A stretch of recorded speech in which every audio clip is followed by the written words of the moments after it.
Bonjour à toutes et à tous, bienvenue dans ce briefing alors, un peu particulier aujourd'hui parce que c'est un jubilé, comme on dit en Russie, le 150e numéro. Donc, nous sommes enchantés de l'avoir fait.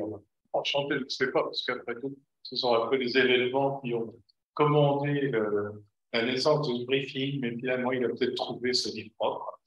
Là, on continuera après, tout se seront arrangés. Donc, 150e briefing avec aujourd'hui hormis, nous sommes deux, les autres reviendront lundi. Raphaël est en place, qui est au SPIF actuellement, ça fait faire jour. Et puis, nous aurons également Arnaud, qui sera en ligne, mais revenu de ce vacances. Voilà, alors la question, que s'est-il passé cette semaine? Quels changements majeurs avons-nous vécu ces 7 derniers jours? Ce sont les quelques questions que nous allons nous poser. Voici donc les indispensables avec Igor Delanne. Merci David. Bonjour à tous.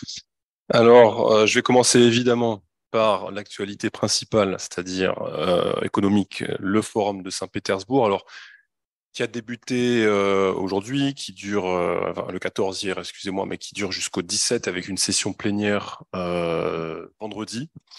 Donc, il y a d'abord déjà quelques infos qui commencent à sortir sur, j'allais dire, l'atmosphère, les invités, les quelques débats et tables rondes qui s'y sont tenus, mais vous comprenez bien qu'on aura une meilleure compréhension de l'ensemble de l'événement et de ce qu'il faut en retenir probablement lundi, avec un peu plus donc de recul. Alors, pour ce qu'on peut en dire à cette heure-ci, c'est donc le 26e édition de ce grand principal rendez-vous annuel économique russe qu'on ne présente plus, hein, qui a débuté à Saint-Pétersbourg, qui se tient jusqu'au 17 juin, d'après Roscongress, donc grand organisateur de cet événement, devrait s'y présenter 17 000 personnes venues de 130 pays, dont 15 délégations officielles.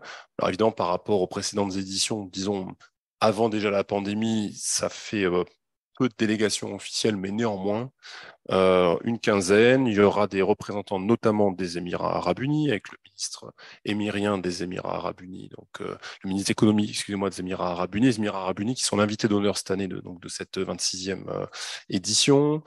On parle du ministre des Affaires étrangères hongrois, on parle du Premier ministre cubain et évidemment, invité de marque, le président algérien, dont je reparlerai tout à l'heure, qui sera à Saint-Pétersbourg et qui participera à la session plénière de vendredi. Alors, il y a déjà eu un certain nombre de tables rondes et de déclarations qui ont été faites par les différents participants. J'en ai relevé quelques-unes. Il y a eu notamment des discussions et des commentaires de la part de Madame Nabulina, gouverneure de la Banque centrale de Russie, et Monsieur Oreshkin, hein, qui est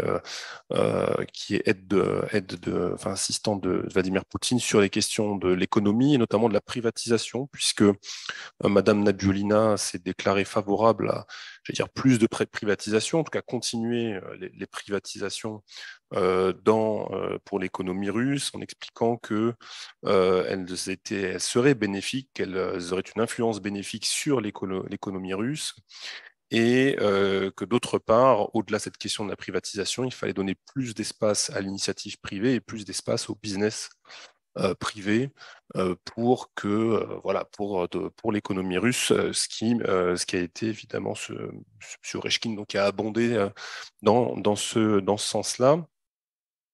Il y a également eu les déclarations de M. Silwanov, qui s'est également exprimé dans le cadre d'une table ronde, qui a ministre des Finances, hein, de russe, qui expliquait qu'il constatait, enfin, il voyait des éléments de surchauffe de l'économie. Ça, on en a déjà parlé ici dans des séances précédentes, hein, et que, d'après lui, cette économie a aujourd'hui urgemment besoin de ressources en termes d'investissement, et qu'il faut passer d'un mode de fonctionnement qui était encore pertinent avant la pandémie. Hein, lui parle même non pas du 24 février, mais de 2019, hein, comme monde d'avant, en quelque sorte, et qu'il fallait basculer dans un nouveau mode d'économie où les ressources d'investissement ne sont pas contenues, ne sont pas bridées par notamment des mécanismes, et notamment un poids de l'État qui est encore manifestement trop prévalent. Voilà un peu pour les principales informations sur ce début de forum économique, et donc on en saura plus lundi, notamment avec le retour de nos représentants donc, qui sont allés arpenter les allées et les salles de Expo Forum pour voir un peu ce qui s'y dit, ce qui s'y fait pendant ce 26e SPIF de Saint-Pétersbourg. Donc, deuxième information, c'est la Banque centrale russe encore, donc une information qui date de vendredi dernier, mais qui néanmoins est utile à savoir que la Banque centrale a maintenu son taux directeur à 7,5%, et il s'agit donc donc inchangé depuis septembre 2022. Ça faisait près de la période de stabilité la plus longue depuis 7 ans, puisque la Banque centrale n'a plus donc changé ce taux directeur depuis septembre dernier. Une sorte de conservatisme de la Banque centrale que l'on connaît, qui est assez traditionnel de la part des services de Madame Nabiulina. Plusieurs éléments expliquent ce conservatisme. Évidemment que les services anticipent une reprise de l'inflation qui est liée à plusieurs phénomènes.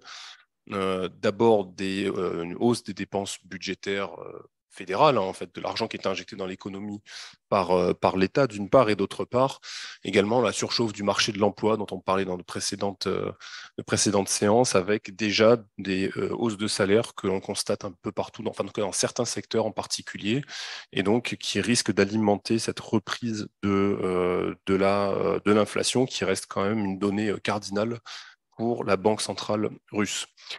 Le gouvernement a soumis mardi un projet de loi à la Douma qui porte sur l'instauration d'un impôt sur les bénéfices excédentaires des années précédentes. Alors, d'après ce projet de loi, il s'agit en fait d'établir une taxe unique pour les grandes entreprises dont les bénéfices moyens pour 2021 et 2022 ont excédé 1 milliard de roubles. Évidemment que c'est un impôt qui ne concernera pas ni les TPE, ni les PME, ni le secteur pétrogazier qui a déjà été ponctionné à titre exceptionnel il y a quelques temps de cela. Le gouvernement escompte retirer 300 milliards de roubles de cette taxe exceptionnelle qu'il entend réinjecter dans les prestations sociales. Donc un projet de loi soumis à la Douma qui, s'il est validé, entrera en vigueur le 1er janvier prochain. À propos de secteur pétrogazier, eh bien Gazprom a reversé en 2022 pour 250 milliards de roubles d'impôts au budget de Saint-Pétersbourg, où son état-major est installé, ce qui correspond à environ 20% des revenus de la capitale du Nord, ce qui fait donc de Gazprom le premier contributeur fiscal aux revenus donc, de Saint-Pétersbourg. Enfin, une dernière information dans cette partie économique qui porte sur les dépôts des Russes à l'étranger, que je trouvais très intéressant. Les dépôts des Russes dans les banques étrangères ont atteint début mai la somme record de 5 800 milliards de roubles, ce qui est, d'après les données de la Banque centrale russe, ce qui correspond à une augmentation de 131% par rapport à mai 2022. Ces dépôts sont principalement réalisés dans des banques de la CEI, des banques étrangères de la CEI, l'Asie centrale notamment, mais également en Turquie. Cet afflux d'argent peut s'expliquer par notamment le fait que beaucoup de Russes et de certaines entreprises russes ont décidé de relocaliser leurs activités ou de se relocaliser en dehors de Russie, en Asie centrale, dans l'espace ex-soviétique, en Géorgie, mais aussi en Turquie pour une partie d'entre eux. Ce qui a drainé évidemment tous ces flux d'argent. Alors la Banque centrale, donc, qui tient un jour cette base de données, tient à préciser que ces dépôts restent potentiellement exposés à des mesures arbitraires, des commissions extraordinaires, accessibilité limitée aux fonds, voire gel, voire confiscation de ces fonds en fonction de la tournure que prennent les événements. Je passe à la rubrique politique, avec une première actualité qui porte sur les entretiens qu'ont eu Vladimir Poutine avec les correspondants de guerre, les fameux Voyenko, mardi, qu'il a rencontré assez longuement, mardi après-midi. Donc, c'est la troisième réunion de ce genre entre le président russe et les correspondants de guerre. La première avait eu lieu l'an dernier en marge du Forum international de Saint-Pétersbourg, la deuxième en décembre. Et à la différence des deux premières qui étaient à huis clos, celle-ci s'est tenue devant les caméras, même s'il y a eu une partie fermée de l'entretien au cours de laquelle la presse n'était pas présente dans la salle, mais la grande partie des échanges était donc filmée. Et donc avec, une diffusion régulière des principales questions-réponses. C'est sur le mode des questions-réponses que c'est réalisé ces entretiens. Alors, qu'est-ce qu'il faut retenir de ces échanges? Et qu'est-ce qu'a dit principalement, enfin en résumé, Vladimir Poutine? Tout d'abord, il a précisé qu'il n'est pas nécessaire d'instaurer la loi martiale dans tout le pays. C'est une question qui lui avait été posée. On sait qu'il y a les territoires russes frontaliers de l'Ukraine qui sont régulièrement soumis à des tirs en provenance de territoires ukrainiens. Ils sont déjà dans un cadre, j'allais dire, juridique un peu spécial, hein, puisque c'est pas une loi martiale, mais c'est un niveau d'alerte élevé. Alors, il y a une certaine gradation dont je me souviens plus exactement, mais en tout cas, il a confirmé qu'il n'était pas nécessaire d'instaurer la loi martiale dans tout le pays. Il a également expliqué que la Russie pourrait considérer l'établissement d'un cordon sanitaire sur le territoire ukrainien d'une profondeur suffisante pour, je cite, mettre à l'abri le territoire russe des tirs en provenance d'Ukraine, en référence donc à ce qui se passe à Belgorod, dans la région de Belgorod, dans la région de Koursk, et que par conséquent, il serait le cas échéant, manifestement pas aujourd'hui, mais le cas échéant nécessaire de réfléchir à l'instauration de ce type de mécanisme pour prévenir ces bombardements. Il a donné quelques chiffres concernant les recrutements de contractuels dans l'armée, puisque depuis janvier, le président russe a indiqué que ce sont 150 000 contractuels qui se sont enrôlés dans les forces armées, en plus de 6 000 volontaires, et que donc d'après lui, cela était suffisant à l'état actuel de la situation, et que par conséquent, il n'était pas nécessaire de procéder à une nouvelle vague de mobilisation. Ceci étant dit, il a quand même tenu à préciser que, en fonction, je le cite, de ce que la Russie veut faire dans le cadre de l'opération militaire spéciale, il serait peut-être le cas échéant nécessaire de procéder à, dans le futur à une nouvelle vague de mobilisation, mais qu'à ce stade des opérations, ce n'était pas nécessaire. Il est d'ailleurs revenu sur les objectifs de l'opération militaire spéciale, hein, comme on l'appelle ici, qui selon lui ont pu fluctuer en fonction de la situation sur le terrain, mais que fondamentalement, le Kremlin n'entend pas revoir. Il a également évoqué le deal céréalier, dont il estime que la Russie considère sérieusement la possibilité de se retirer. Ces déclarations auxquelles Sergei Lavrov a fait écho aujourd'hui, en expliquant que la Russie se retirait probablement de ce deal céréalier. Bon.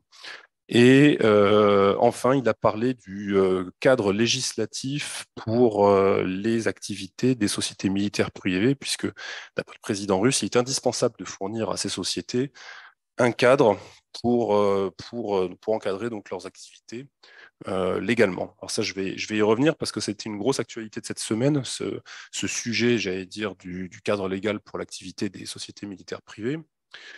Le président du comité de la Douma pour les questions de défense, Andrei Kartapolov, dont on parle régulièrement dans nos séminaires, a indiqué le 13 juin qu'un projet de loi visant à encadrer le statut des sociétés militaires privées était en cours d'élaboration.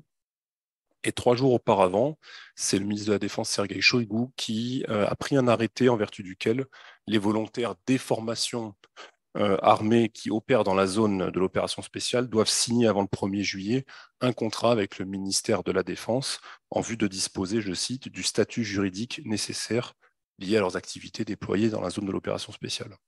Et depuis ces déclarations donc, du 10 juin, il y a une dizaine de formations qui ont déjà signé ce type de document avec le ministre de la Défense. Alors, il y a déjà eu quelques réactions, et le principal intéressé, M. Prigogine, évidemment, qui a expliqué qu'il ne signerait en aucun cas aucun type de document avec le ministère de la Défense, puisque pour lui, ce serait, je cite, emprunter le chemin de la honte. C'est comme ça qu'il l'a décrit.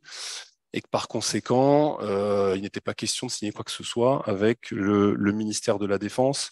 Cela dit, ces déclarations tonitruantes ont été faites avant que Vladimir Poutine rencontre les correspondants de guerre et donc abonde dans le sens de son ministre de la Défense et prenne le parti de Sergueï Shoigu. Et donc on sent quand même que le statut d'électron libre au niveau juridique, tout du moins de Wagner, est en train d'être remis en question et qu'il semblerait qu'il y ait quand même une volonté de reprise en main, une fois de plus, pour définir un cadre juridique de ces activités, notamment donc de Wagner. Cela dit, donc c'est une nouvelle péripétie, ou je dirais un nouveau chapitre, une nouvelle saison, comme vous voulez, dans les relations tumultueuses entre M. Prigogine, Wagner et le ministère de la Défense, hein, dont on a régulièrement vent.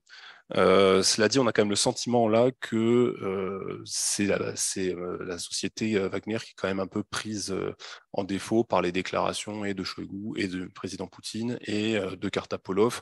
Il y a quand même une séquence qui est assez, en tout cas à ce stade, assez défavorable à une issue, je dirais, qui verrait Wagner continuer de rester un électron libre à tout point de vue. On sent quand même que là, les choses sont en train d'évoluer. Alors, toujours sur l'aspect juridique, la Douma d'État a approuvé hier en première lecture des amendements visant à relever progressivement l'âge de la conscription, puisque celui-ci doit passer, je crois qu'on en avait parlé il y a quelques mois déjà, de 18 à 21 ans, et l'âge supérieur doit être rehaussé de 27 à 30 ans.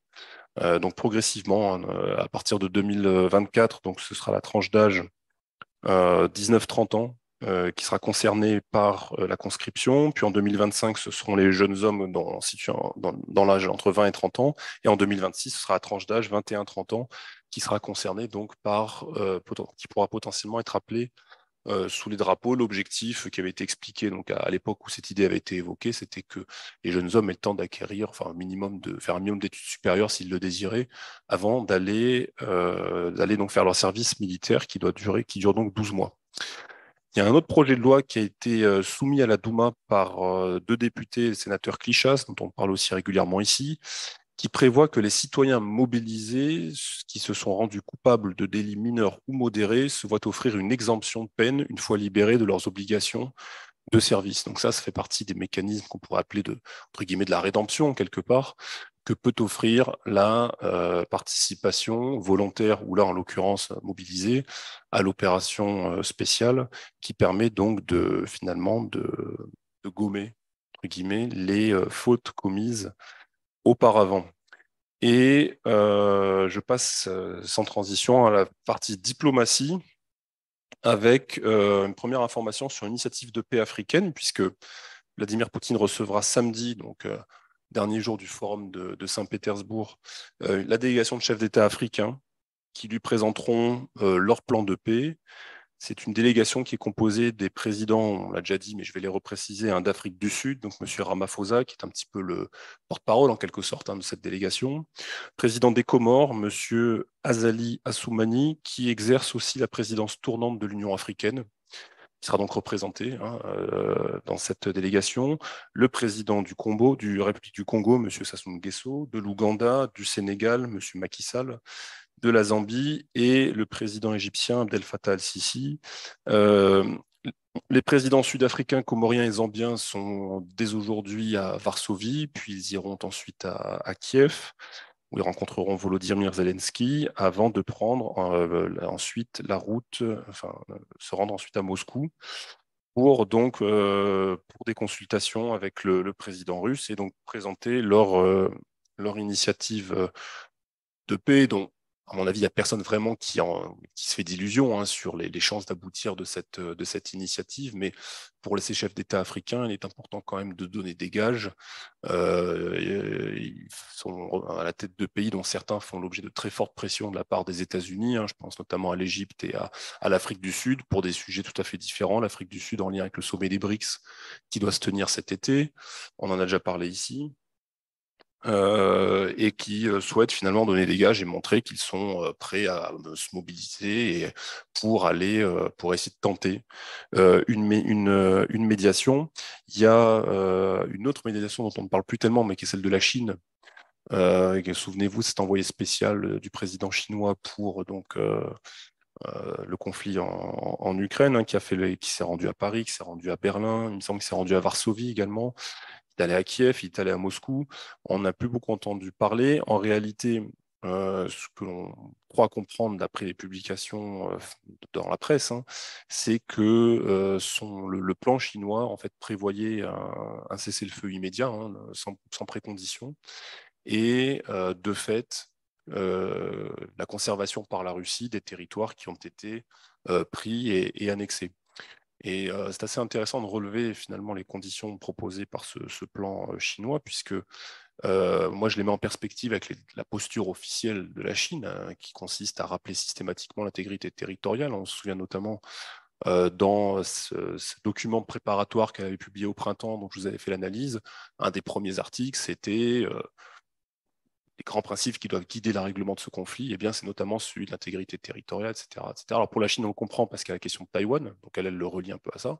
Mais quand on voit la façon dont ce plan de paix proposé par la Chine était mis en avant, eh bien, il semblerait que de facto, il y avait comment dire, la Russie devait dans ce plan-là conserver ses territoires conquis depuis le 24 février. Alors, le président algérien, je vous en ai parlé un petit peu avant, est arrivé, donc M. Abdelmajid Tebboune est arrivé en Russie hier pour une visite de 2 jours. Il a participé hier au forum d'affaires russo-algérien. Il a rencontré cet après-midi Vladimir Poutine. Ils ont signé un certain nombre de documents, dont un document pour un partenariat stratégique approfondi entre les deux pays. Pour l'instant, on n'en sait pas plus. Vladimir Poutine a rappelé au président algérien qu'il serait le bienvenu au sommet Russie-Afrique, donc qui se tient dans un mois et demi, et il a salué la contribution de l'Algérie à la stabilité du marché énergétique. Voilà, les deux hommes se reverront à Saint-Pétersbourg, puisqu'il est prévu que le président algérien prenne part à la session plénière de vendredi. Également une information qui a été publiée par Bloomberg que j'ai relevée, selon laquelle la Russie se serait tournée vers une dizaine de pays, dont l'Arabie Saoudite, l'Afrique du Sud ou encore le Mexique, pour qu'ils empêchent son inclusion dans la liste noire du groupe d'action financière. C'est le groupe d'action financière, c'est un groupe intergouvernemental, un organisme intergouvernemental basé à Paris qui lutte contre la fraude financière internationale. La participation de la Russie à ce groupe a été suspendue en février dernier, et depuis, l'Ukraine travaille à faire inclure la Russie dans la liste noire, qui regroupe notamment la Corée du Nord, le Myanmar et l'Iran, ou à défaut la liste grise, où se trouvent la Turquie, les Émirats arabes unis, l'Afrique du Sud et la Jordanie, ce qui évidemment compliquerait ses relations économiques, financières avec ses partenaires commerciaux, tout simplement, notamment les pays du Moyen-Orient, puisque dès lors que l'on figure sur ces listes, eh bien, il y a des procédures très lourdes supplémentaires qui rentrent tout de suite ils se mettent tout de suite en activité pour surveiller tous les flux financiers qui émanent, qui sont émis par le pays qui figure sur ces listes-là. Un nouveau paquet, en fait, 2 nouveaux paquets d'aide militaire américaine à l'Ukraine. Tout d'abord, le plus récent, le 13 juin, 325 millions de dollars, le 40e paquet américain, principalement des munitions, je ne vais pas vous égrener les systèmes, mais principalement des munitions pour différents systèmes, quelques véhicules blindés légers.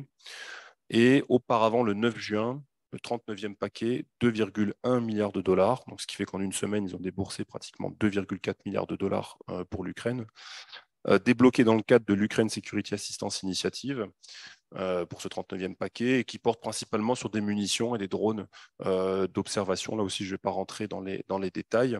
Ce qui fait qu'à ce jour, le montant de l'aide américaine déboursée depuis le 24 février s'élève à 40 milliards de dollars et près de 43 milliards depuis 2014. Enfin, selon le New York Times, l'administration Biden souhaiterait proposer à l'Ukraine, en guise de garantie de sécurité, un accord qui se rapprocherait de celui qui existe entre Washington et Tel Aviv depuis des décennies, sauf que celui-ci serait proposé pour une durée de 10 ans et permettrait à Kiev de bénéficier d'un programme d'assistance militaire selon le modèle israélien. C'est qu'Israël bénéficie chaque année de 2 à 3 milliards de dollars de lignes de crédit américaines sur lesquelles elle peut se fournir auprès d'armuriers américains. Il y a une coopération militaire extrêmement intense entre les deux pays. Bon. Donc un modèle israélien en lieu et place d'une adhésion à l'OTAN, mais d'après le New York Times, Volodymyr Zelensky aurait déjà refusé cette offre, puisque lui, en fait, espère toujours avoir au minimum une feuille de route pour l'adhésion dans l'OTAN. Il y a le sommet de Vilnius qui approche, au cours duquel il se dit qu'il pourrait y avoir la création d'un conseil OTAN-Ukraine, comme à l'époque il y a eu un conseil Russie-OTAN. Et donc, le président ukrainien certainement s'attend finalement à voir quelque chose de plus costaud qu'on pourrait lui proposer. Et c'est peut-être pour ça qu'il a donc refusé cette offre américaine. Voilà, Gilles.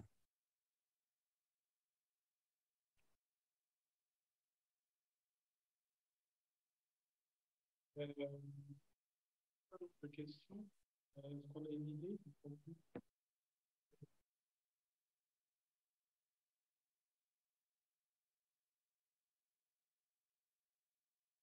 Ouais.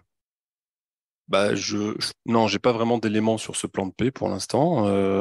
Les premières consultations ont eu lieu visiblement aujourd'hui en Pologne, et puis probablement maintenant ou ce soir et demain en Ukraine. Donc peut-être qu'on en saura un peu plus à travers les fuites. Mais enfin, quoi qu'il y ait dedans, bon, ce sera intéressant de l'analyser, de regarder, voir comment les Africains envisagent finalement des mécanismes de règlement de ce conflit.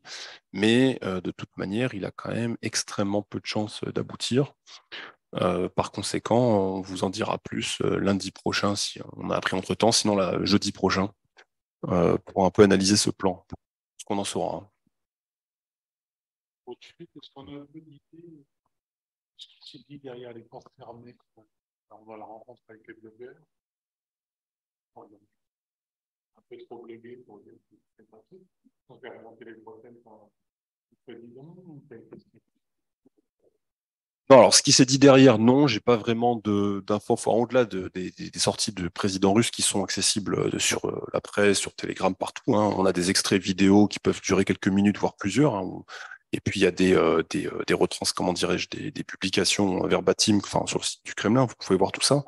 Mais sur ce qui s'est dit derrière les portes, en revanche, non, non, ça, on n'a pas de précision. Ce qui est intéressant, c'est qu'il a, contrairement à l'année dernière, il l'a fait en amont du Forum de Saint-Pétersbourg, un peu comme pour évacuer, j'allais dire finalement, le sujet de l'opération spéciale et le sujet des Vaillancourt, défense, etc.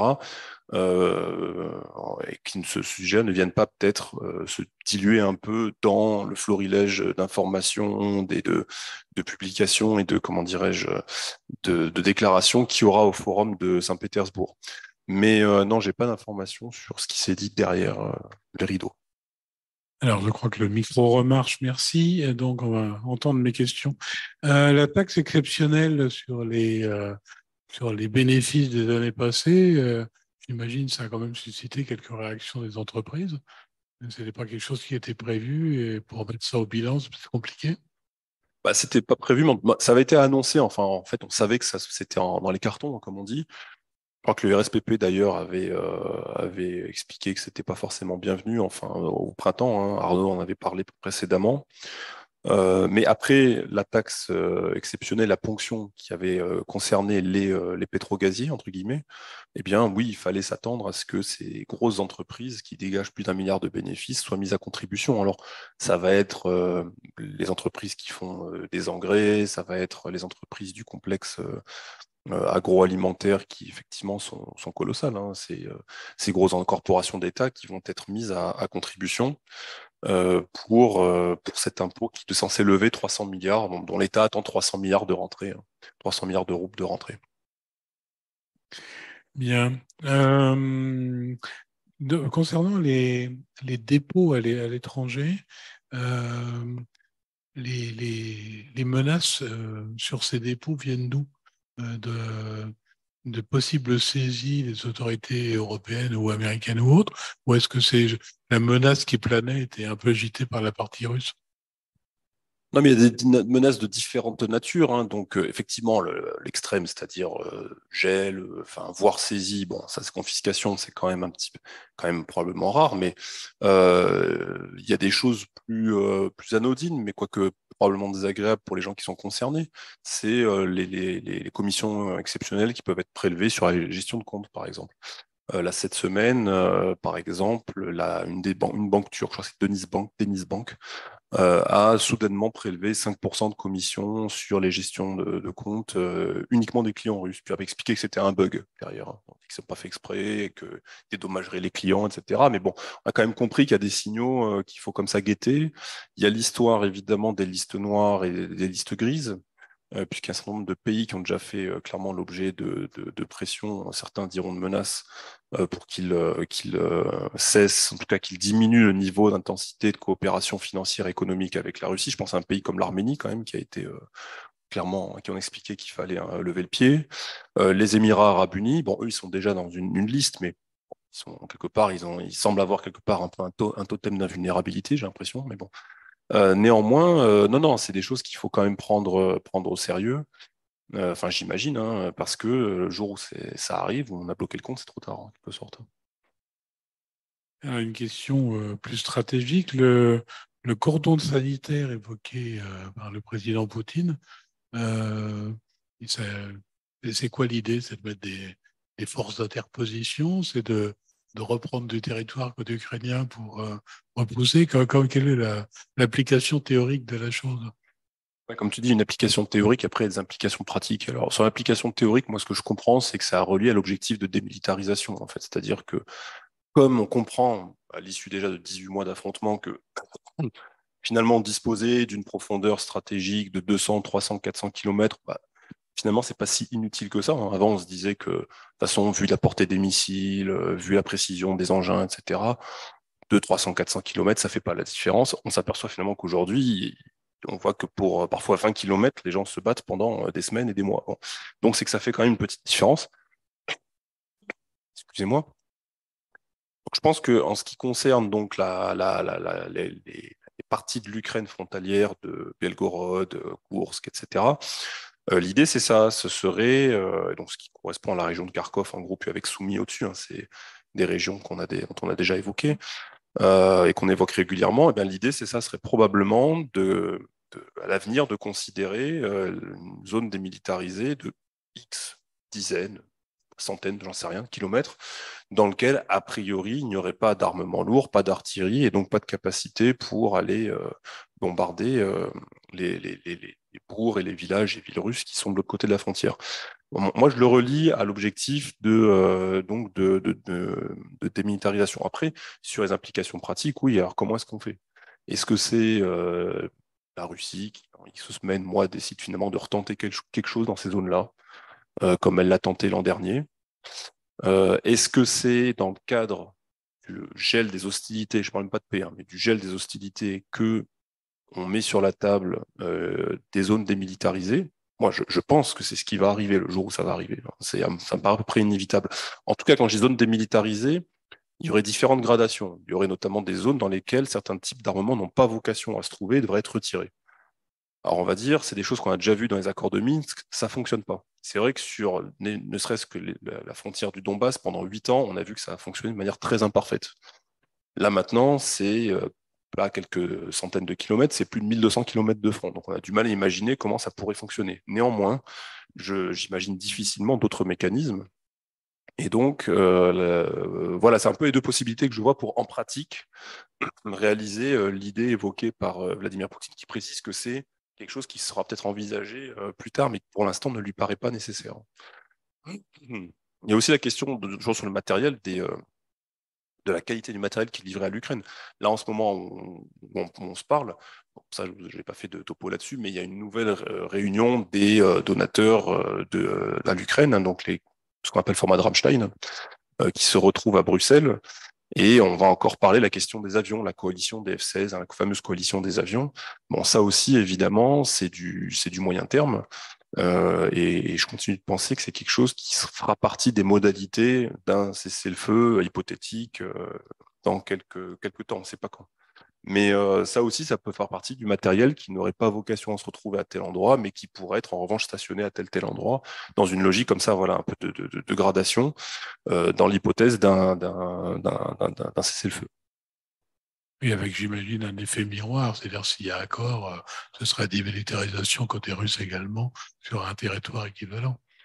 Alors ça, probablement. Alors, ce qui est intéressant, c'est de voir que la Russie a formellement, officiellement dénoncé un traité qui s'appelle le traité sur les forces conventionnelles en Europe, traité FCE. Je ne vais pas vous faire tout le topo, mais c'est intéressant parce que c'est un traité de l'époque de la guerre froide qui, ça nous ramène à un petit moment, hein, mais à l'époque où il y avait encore le pacte de Varsovie d'un côté et l'OTAN de l'autre. Et évidemment, la ligne de contact n'était pas, enfin, était bien plus, on va dire, à l'ouest. L'idée de ce pacte, c'était de poser des plafonds sur certains types de matériel déployé de part et d'autre. Autrement dit, on ne pouvait pas trouver, je vous avais donné les plafonds il y a quelques temps, hein, plus de X milliers de chars de part et d'autre, X milliers de types de systèmes d'artillerie, X milliers, etc. L'idée, c'est d'apporter de la prévisibilité, un minimum, peut-être pas de confiance, mais en tout cas, voilà, oui, de prévisibilité et de compréhension de part et d'autre pour éviter des malentendus funestes. Bon, ce traité a connu un sort, quelque part n'a pas fonctionné, puisque quand il est rentré en vigueur, en fait, l'URSS s'est cassé la figure, et donc toute la carte géopolitique de l'Europe a été reconfigurée, l'OTAN s'est élargie, donc on l'a adapté avec un document qui s'appelle le traité d'Istanbul en 99, qui tenait compte de la nouvelle réalité géopolitique, sauf que Sauf que plus personne vraiment ne voulait jouer le jeu, notamment du côté occidental. Puisque l'OTAN était en pleine phase d'expansion, alors on ne voulait pas forcément se lier les mains par des traités qui imposaient des sceaux, enfin des plafonds sur la limitation d'armement. Moi, je pense que c'est des choses comme ça qu'on voit voir revenir, alors à moyen voire long terme, hein, si on est dans la logique de rebâtir, reconstruire, refonder plutôt une architecture de sécurité en Europe, comme ça va arriver une fois de plus à plus ou moins long terme. Et je pense qu'on va voir ressurgir ce type de mécanisme et en tout cas d'état d'esprit, à mon avis. Merci beaucoup. Alors, dernière question, je pense, parce qu'on n'a plus beaucoup. Le fameux deal céréalier, il va nous... c'est un serpent de mer, en fait, qui revient régulièrement. Est-ce que ce n'est pas dommageable pour la Russie elle-même s'ils ne le reconduisent pas? C'est vrai qu'on a un peu maintenant l'habitude d'entendre cette rhétorique chaque fois à l'approche, à quelques semaines avant l'échéance du deal, que la Russie va s'en retirer, et puis les 2 dernières fois, elle a fini par le reconduire. Là, on l'entend avec encore plus de vigueur de la part de Lavrov, de la part de Vladimir Poutine, que la situation n'est pas satisfaisante et que la Russie va se retirer. La différence par rapport à la précédente échéance, c'est qu'il n'y a pas d'élection en Turquie, donc il n'y a pas le facteur turc qui va rentrer en tout cas qui va moins rentrer en ligne de compte. Et que donc on peut raisonnablement, disons qu'il y a une probabilité qui est un peu plus élevée que précédemment, que la Russie, effectivement, décide de s'en retirer. La question, c'est qu'est-ce que ça va lui coûter? Dans tous les cas, ces chargements de grains, ils partiront. Ça, la Russie a des céréales, elle va exporter manifestement près de 60 millions de tonnes de céréales l'an prochain, donc encore plus que l'année dernière, même si la moisson est inférieure. Ce sera exporté, de même d'ailleurs pour les engrais qui valent plus cher, qui ont un coût plus élevé que la tonne de céréales, dont les prix sont très très bas. Il y a évidemment un préjudice probablement en termes d'image, parce que le sujet, on va s'en emparer, va faire l'objet en Occident, on va être exploité pour dire, voyez, vous affamez vos clients, vous jouez pas le jeu, etc., même si en pratique, les chargements partiront. Donc il y aura probablement une période de turbulence comme ça, mais tout dépendra de là où la Russie place le curseur en termes de coût-bénéfice, pour ce qu'elle estime être le coût-bénéfice à rester dans l'accord d'un côté, qui d'après elle est imparfaitement respecté, notamment pour la partie bancaire, la partie assurance, logistique internationale, ou alors finalement partir en freelance et puis vendre ses grains dépendamment d'un accord qui, elle estime, profite plus à la Turquie, à l'Ukraine, enfin à tout le monde sauf à elle en gros. Voilà. Ça dépend de là où ils vont placer le curseur. Là, quand on entend la rhétorique quand même qui est depuis quelques temps, on a quand même le sentiment qu'ils sont plus sur une logique de retrait que sur une logique de maintien. Mais bon. Peut-être un sujet qui va être évoqué par les chefs d'État africains lors de leur rencontre. Oui, parce qu'il y a le calendrier qui est... Alors, il n'y a pas d'élection turque en Turquie, mais il y a le sommet Russie-Afrique le 26 juillet. Or, la date, c'est le 17.